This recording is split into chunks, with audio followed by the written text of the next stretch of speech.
Olá, eu sou a Lenora e você está no canal Diários Esquecidos. Hoje eu vou contar para vocês uma creepypasta. Ela se chama Eles Não Me Deixam Dormir.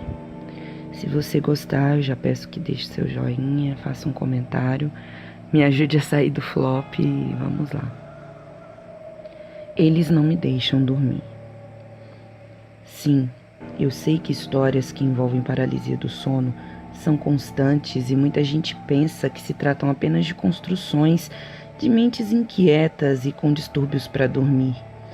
Mas, por favor, peço apenas que ouçam a minha história antes de tirar conclusões precipitadas. Meu nome é... Bem, não importa agora. Minhas experiências com o sobrenatural sempre foram pontuais e pouco concretas. Me lembro de um amigo imaginário, carinhosamente apelidado de Ted, com o qual mantive contato por alguns anos enquanto era bem pequeno. Ted era um urso simpático vestido em um macacãozinho azul que ficava muito irritado quando eu não queria fazer o que ele pedia, mas essa fase acabou passando. Eu não sei se vocês recordam dos seus amigos imaginários, mas eu tenho memórias límpidas do Ted. Além disso, sempre tive pesadelos vívidos onde me via correndo descalço por uma floresta. Meus pés sangram e eu estou desesperado fugindo do brilho de uma lanterna. Sempre que me alcançam, eu acordo. Sei que pode ser coisa da minha cabeça, mas eu realmente acredito que passei por isso. Em outra vida, mas passei. No mais, as experiências paranormais se limitaram a esses eventos. Por anos, me convenci de que havia uma resposta racional para todas as manifestações que as pessoas narravam, e fui vivendo minha vida sem religião e sem acreditar no sobrenatural. Isso até cerca de 1 ano atrás, quando finalmente fui morar sozinho. Como disse a vocês, sempre fui cético. Minha mãe, no entanto, era católica fervorosa e rezava o suficiente por todos da casa, eu, meu pai e minha irmã mais nova. Quando passei no vestibular, precisei me mudar para uma cidade no interior e estudava o dia todo. Meus pais, mesmo com um pouco de dificuldade, pagavam o meu aluguel e estadia. Era um investimento, eu precisava estudar e era o primeiro da família a passar num curso em Universidade Federal. Depois que eu fiz as minhas malas e estava já pronto para partir, minha mãe me deu uma imagem de Santo Expedito de Melitene e pediu para que eu a mantivesse sempre na cabeceira da cama. Quando olhei o santo, confesso que achei-o meio macabro. Se vocês nunca ouviram, ele está sempre com uma cruz erguida e um corvo morto debaixo dos pés. É bem sinistro. Guardei o santo com indiferença no bolso da mala, entrei no ônibus e rumei para minha nova vida. O local onde eu moraria era uma pensão, basicamente um casarão antigo com muitos quartos. O meu era individual e o banheiro seria dividido com mais 2 quartos. Normal, eu não poderia pagar pelo luxo de um banheiro individual. Todos os moradores, com exceção de um, o zelador, estudavam na universidade. A cidade para onde me mudei era dessas coloniais, com casas antigas e ruas de pedra. Acho que vocês conhecem. A universidade ficava a metros de distância e tudo ali era cômodo. Eu tinha comida e roupa lavada por parte da dona da casa, uma senhora viúva, mãe de 2 filhos que moravam ali com ela. E ela era carinhosamente chamada por todos de Tia Lu. Parecia um sonho estar longe de casa porque, não que eu não gostasse da minha família, mas sim porque era incrível poder começar uma nova fase. O aspecto do casarão colonial era meio assustador, as paredes um pouco gastas e o teto tinha figuras criadas pelo mofo, mas eu morava sozinho ali. Era o meu quarto e eu tinha privacidade, coisa que nunca aconteceu na casa dos meus pais, uma vez que eu dividi o quarto com a minha irmã. Enfim, tudo parecia perfeito. As primeiras semanas foram ótimas. Fiz amizade com um dos rapazes que morava comigo, Paulo, que fazia o mesmo curso. Tivemos a semana de calorada e eu, o rei da timidez, até que me enturmei. Parecia tudo fora de série. A única coisa que aprendi a ser complicada era voltar para a pensão bêbado naquelas ruas de pedra. Foram muitos tropeços e tombos até me acostumar. Tia Lu não tolerava esse comportamento, mas ela tinha o sono pesado e morava no pavimento superior da casa. Se não tivéssemos muito barulho ao entrar, ninguém notaria. Numa dessas noites de farra, ficamos conversando em volta da fogueira no alto de um morro conhecido ali perto, até o amanhecer. Duas meninas, Paula e Alice, estavam comigo e meu amigo de pensão e falavam sobre como nunca mais queriam voltar para aquela cidade depois que se formassem. Cidades centenárias como aquela guardavam uma aura de medo e solidão, segundo a mais esotérica das duas. Essa moça, a Alice, andava para cima e para baixo com seu tarô e dizia ver e sentir espíritos. Como a conversa veio para esse lado mais sobrenatural, digamos assim, ela disse que já tinha visto muitos espíritos ao redor dos casarões coloniais. De repente, nos falou: "Não sei como vocês conseguem morar naquela pensão." Eu, em tom de brincadeira, perguntei: "Mas por que, ora? A comida nem é tão ruim assim." Todos riram, exceto ela. E continuou: "Algo muito ruim ronda aquele lugar e eu não gosto de passar ali nem durante o dia." Eu olhei para o meu amigo, que fazia uma cara divertida. Ele me disse que nunca sentiu nada, assim como eu. A menina não se deu por satisfeita. "Olha, tem um homem muito alto que fica parado lá na porta dia e noite. Ele tem a cara deformada, usa roupas muito antigas e segura uma baioneta enferrujada. Da primeira vez que o vi, pensei ser gente de verdade. Quando me aproximei, estava prestes a atravessar a rua, fui me sentindo cansada, quase desmaiei. A Paula pode confirmar isso. Quando me virei para olhar, ele havia sumido." Meu amigo era bem crédulo, confesso, ficou com os olhos arregalados. Eu, bem, fiz pouco caso. Esperamos amanhecer e cada grupo tomou um rumo de sua pensão. Naquelas horas a bebedeira já tinha até passado e nós poderíamos inclusive chegar a tempo para o café. Não teríamos aula e seria perfeito para dormir até de tarde. Chegamos, comemos e dissemos para a tia Lu que havíamos saído para caminhar antes do sol nascer, coisa que ela acreditou prontamente, coitada. Como ela tinha contato direto com os meus pais, não queria que ela me dedurasse, então passei a contar essas pequenas mentiras. Comemos feito esfomeados e fomos dormir. Eu no meu quarto, o Paulo no dele. Foi aí que aconteceu a primeira manifestação.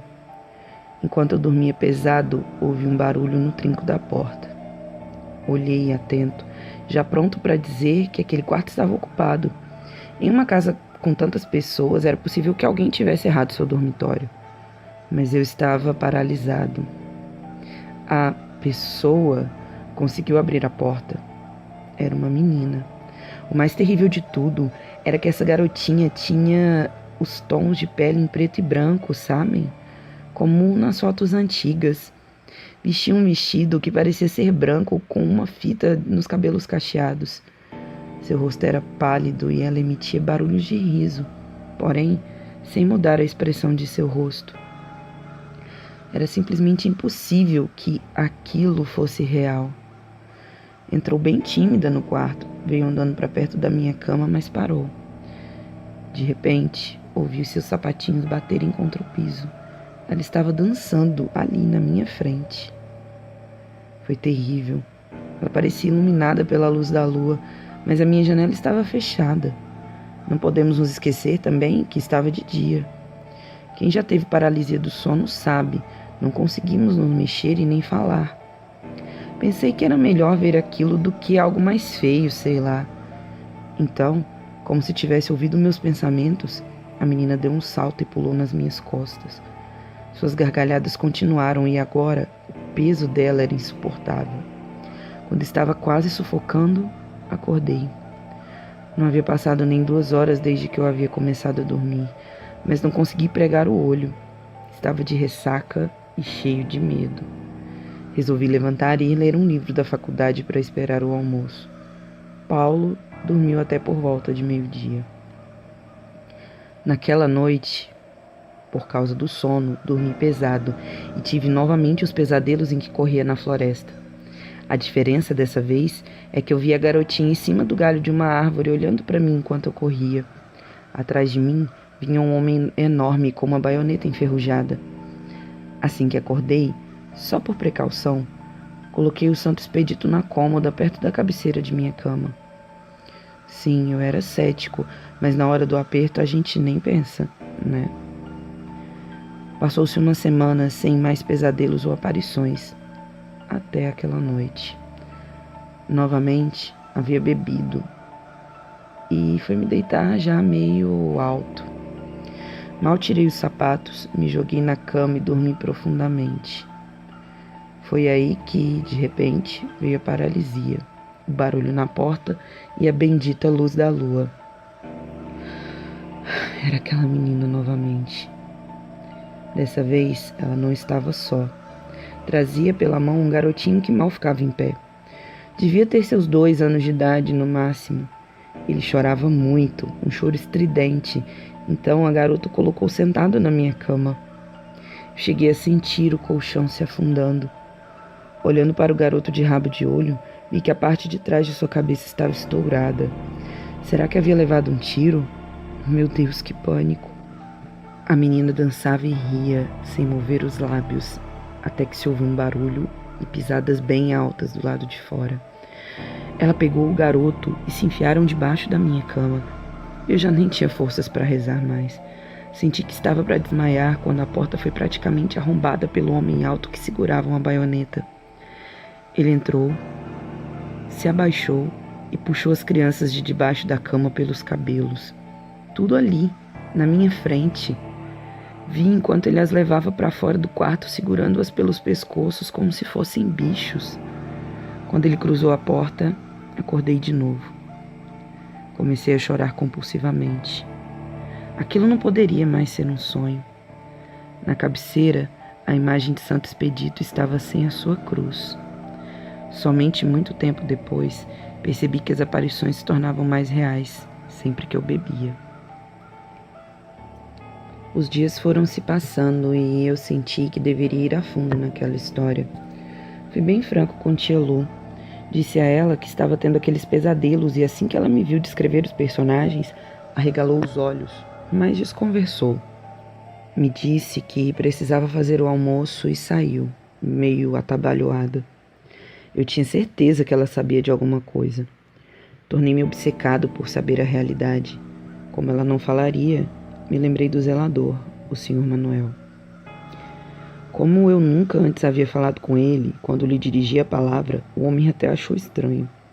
Expliquei que estava tendo pesadelos, não admiti que eram paralisias do sono, bem reais por sinal, e perguntei se ele sabia de algo a respeito. Ele me olhou nos olhos e disse: "Menino, você está vendo as almas que não descansaram." Devo ter feito uma cara muito estranha, pois ele olhou novamente para mim e disse: "Essa casa é velha, já morou muita gente e já teve muita maldade. Eu sei que você não está mentindo. Eu também já vi a menina da lua correndo por aí. Ela deve ter gostado de você, né?"